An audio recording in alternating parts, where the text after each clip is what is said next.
fait, il n'y a pas de norme pour savoir combien un enfant doit manger. On constate très couramment qu'il y a des gros mangeurs et des petits mangeurs. Et ce qu'il faut bien comprendre, c'est que le gros mangeur ne deviendra pas forcément gros et que le petit mangeur ne restera pas forcément petit. En fait, ça dépend des besoins. Et tous les enfants ont des besoins différents. Et ces besoins dépendent notamment de leurs dépenses. Il y a des enfants, on le voit, qui bougent beaucoup, qui sont toujours en train de s'activer, de monter, de descendre, de courir à gauche, à droite. Et ces enfants ont besoin de manger plus que des enfants qui sont plus calmes, plus paisibles. Ce sont les enfants qui savent le mieux combien ils doivent manger parce que quand ils ont faim, c'est le signe justement que leur corps a besoin d'énergie, c'est donc le moment de manger. Et s'ils prennent le temps de manger tranquillement, de déguster, eh bien il y a un autre signe qui arrive, c'est la satiété, ça veut dire qu'ils n'ont plus faim. Et donc si les enfants sont vraiment très attentifs à leurs signaux de faim et de satiété, ils savent quand ils doivent commencer de manger et quand ils doivent arrêter de manger.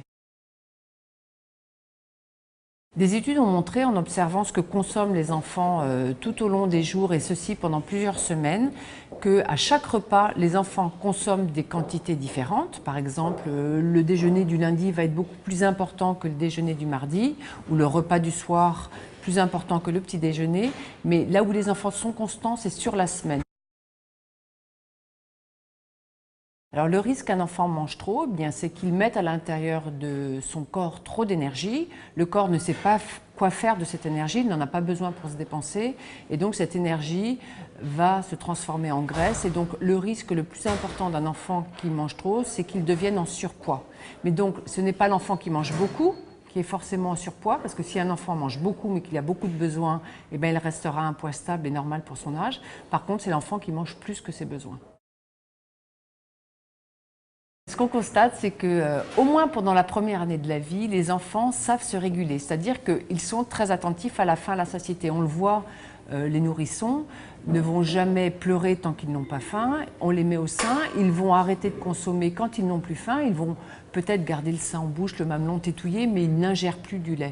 Donc on sait que pendant la première année de la vie, les enfants savent se réguler. Et il arrive, chez un certain nombre d'enfants, que cette régulation diminue avec l'âge. C'est-à-dire qu'effectivement, des enfants vont manger sans faim, soit commencer à manger sans faim, soit commencer à manger en ayant faim, mais manger des repas plus importants que leurs besoins, c'est-à-dire aller au-delà de leur satiété.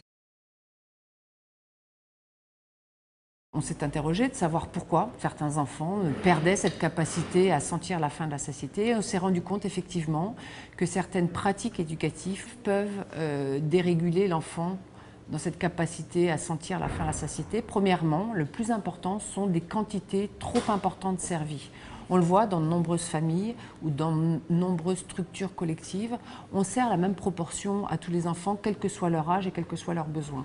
Et si l'aliment est en plus appétissant, eh bien l'enfant le voit et donc ce sont ses yeux qui vont lui donner envie de manger et non pas la faim, la satiété. Donc il va manger plus que ses besoins. Et c'est d'autant plus vrai que si cette quantité importante proposée est accompagnée de la consigne de « tu dois finir ton assiette », ce qu'on constate encore dans certaines familles, et c'est normal, on n'a pas envie que l'enfant gâche la nourriture. Une autre pratique qui éloigne l'enfant de ses sensations de faim et de satiété, c'est tout ce qu'il peut rencontrer dans son environnement tout le temps en termes d'aliments, dans les distributeurs, dans les placards, dans le frigo, à la télévision, les publicités, etc. Et ce sont encore des images de l'aliment qui donnent à l'enfant envie de manger, même s'il n'a pas faim. Ce sont plein de signes externes qui le poussent à manger en oubliant son corps et ses sensations. Alors, certains parents poussent leur enfant à manger plus que leurs besoins parce qu'ils ont envie que leur enfant soit rond, gros, parce que ça signifie pour eux la bonne santé, la vie, la joie, le fait que l'enfant va bien se développer. Or effectivement, on peut être un bébé rond et en bonne santé, on peut aussi être un bébé mince en bonne santé. Certains parents ont peur que leur enfant ait faim, parce qu'ils ont peur qu'il ait la tête qui tourne, qu'il ne puisse pas bien se concentrer, qu'il fasse une hypoglycémie. Or, ces situations-là sont très très rares en France. Et au contraire, c'est une bonne chose que l'enfant ait faim de temps en temps, parce que c'est seulement s'il a faim de temps en temps qu'il peut savoir ce que c'est que la satiété, le fait de ne plus avoir faim.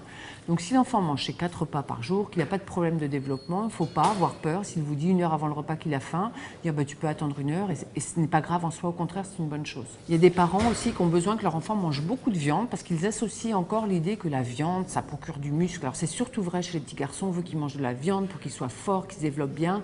Or, il n'y a aucun rapport entre le fait de consommer de la viande et le fait de développer une bonne musculature. Enfin, en tout cas, les enfants français en mangent suffisamment de viande pour avoir une musculature tout à fait suffisante.